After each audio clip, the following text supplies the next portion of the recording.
Hello, and welcome to the Mr. 50mm YouTube channel. Today, you might have noticed that I look a little bit different. And this is true. I am shooting with a different camera because did you know that I normally shoot with an A7 III? And it's been a really long time since I used it as an actual photo camera. So, we're going to change it up a bit. We are shooting this on the Canon M6 Mark II.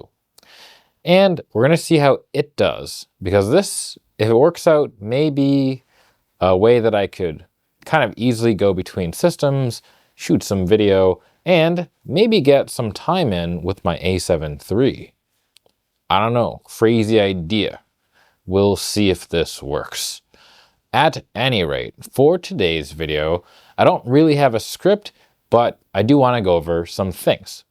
I recently was in Ottawa, or Ottawa adjacent-ish, visiting family. And when I was there, I ended up visiting a couple shops and picking up some small things. And when I came back, I also ended up getting a grab box lot of cameras, one of which is pretty neat. So we're going to go over my spoils of the past little while. Let's get into it.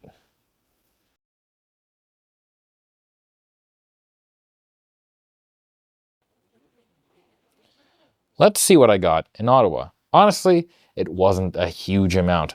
I ended up getting a bag of random camera bits and bobs from a shop in Mississippi Mills, and that actually had this little lens in it. Let's see if I can get it to focus. There we go.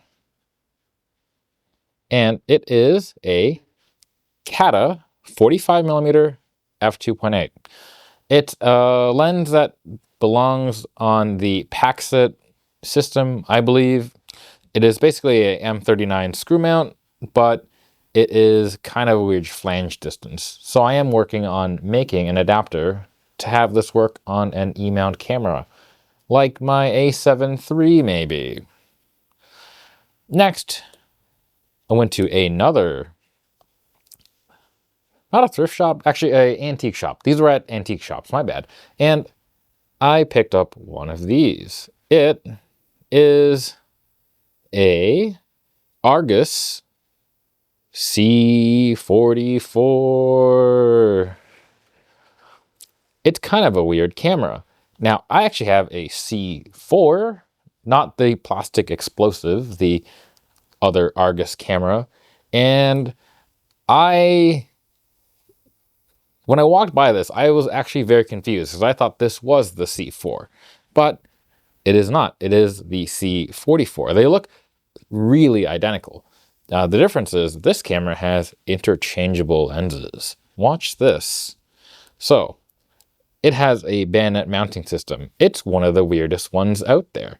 So what you got to do is there's a lens release right over here, and you click it, and you rotate the camera, you rotate the focusing ring some 40 degrees. And then the lens pops out. It's a weird system. So to put it back, you align the red dot there with a set of red dots there, and you move that focus ring somewhere, and it'll lock back in. It's really weird, and I initially thought that there was a printable adapter for this, but I believe I'm wrong. Mr. Snappiness had released a adapter for a Argus C4 guys. Anyways, there's another Argus model that has interchangeable lenses, and apparently it is different from this C44 model. So kind of sad. I will be investigating how to make an adapter for that. Otherwise, I may actually just shoot it, because this camera seems to mostly work. The focusing patch is it's actually all right, but The bigger problem is I think I only really have two good-ish shutter speeds, 300 and 100. The slower ones don't seem to work too well. Bulb kind of works. So I may need to open this up and have a tinker. But that's all I got from Ottawa land. Let's move on.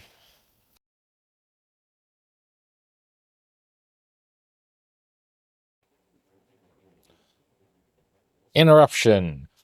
I realized that after I shot this video, I had actually already done an adapter that was for the Soviet M39 SLR mount to E-mount, and that is actually a pretty close match to the Paxette M39.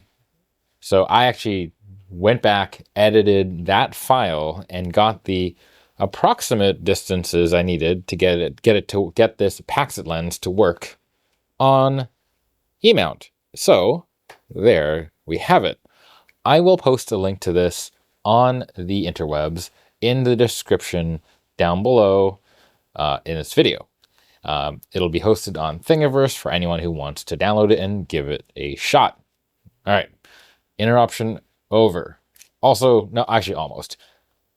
You might have noticed some color changes and exposure changes. I did tweak some things after that video because I did realize it didn't quite look the way I wanted it to look. This, I think it looks better. I don't know.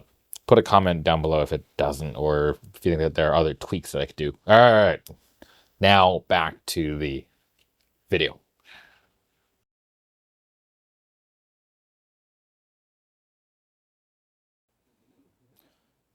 All right, now let's get into the camera lot. All right, let's grab this box. It's different than the last time we did this, where I had a box that used to be a diaper box.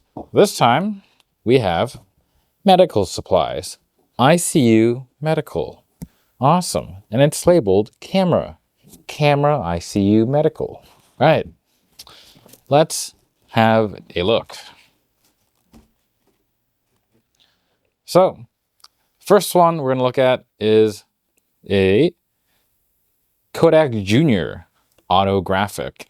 FYI, if you don't know, the autographic refers to these little pencils in the back.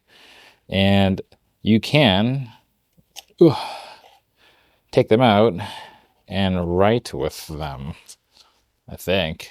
Yes, well, this one is a bit old. But in theory, you have a thing to write with. There's a window back here. I'm not actually 100% sure how you're supposed to use it, but at any rate, that's what the autographic is.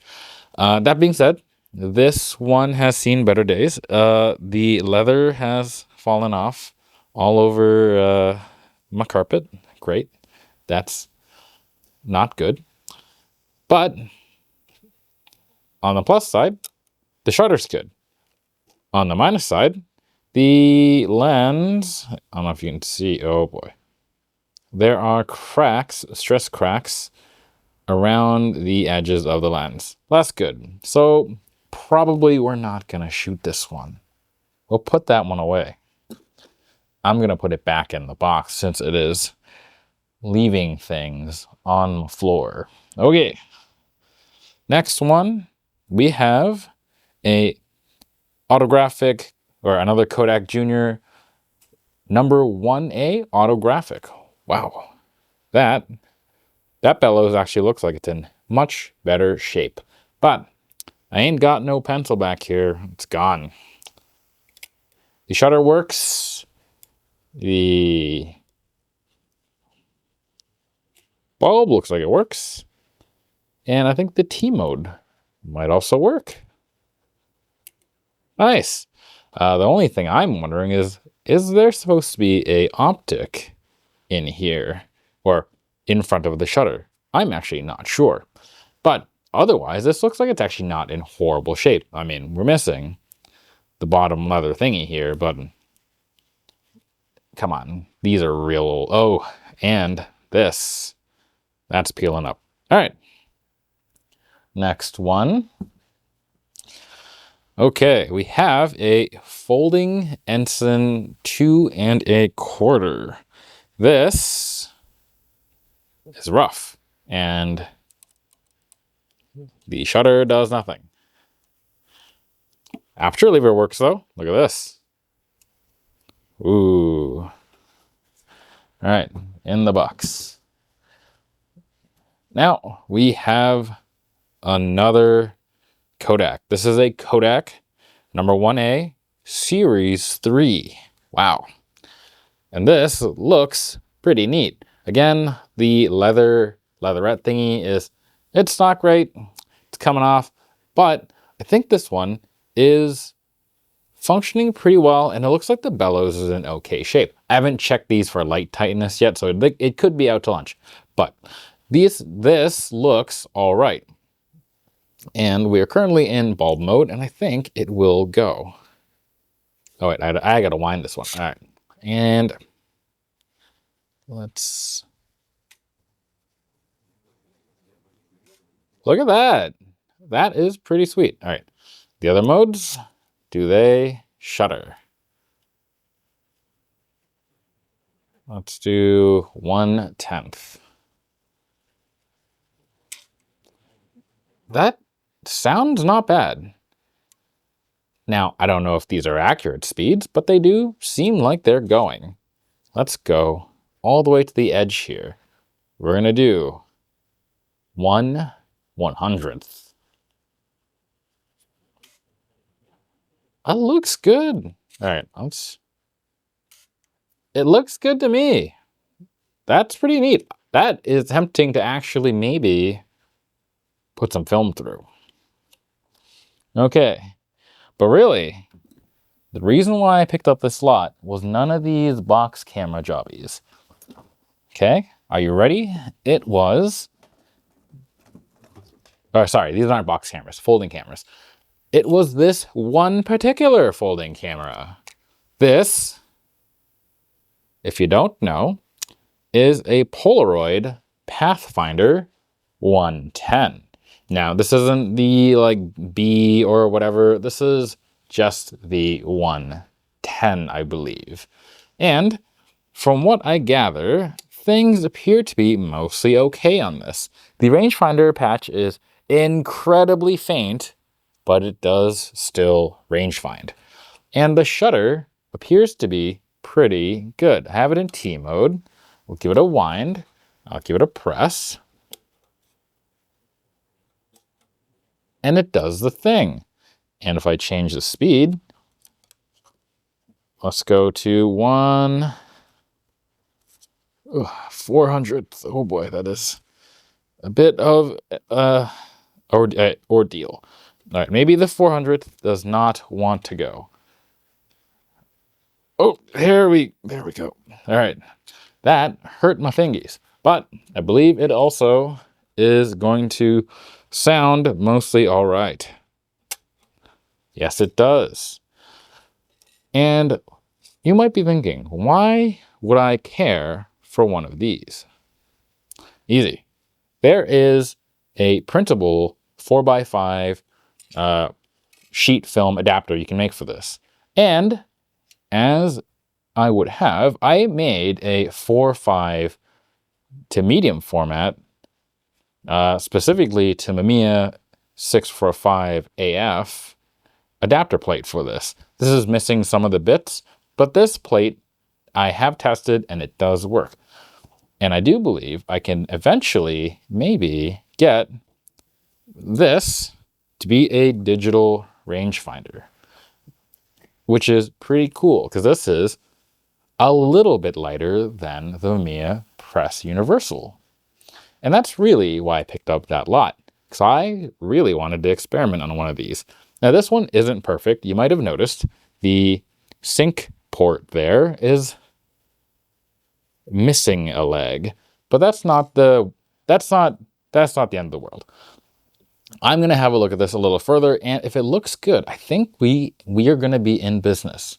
I would actually be pretty excited to start this kind of soon. Although I do have other projects I need to do, so this may also be a while. But there we go. This is the reason why I picked up this batch of cameras. And I'm excited.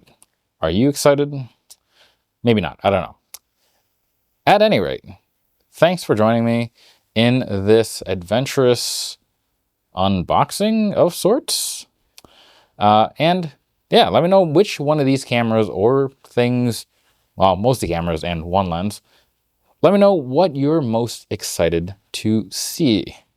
Again, for me, it is this, but who knows? Maybe there's some Kodak Series 3 enthusiasts here. With that, don't forget to like, comment, and subscribe. Maybe a super thanks if you're into that. Till next time, bye.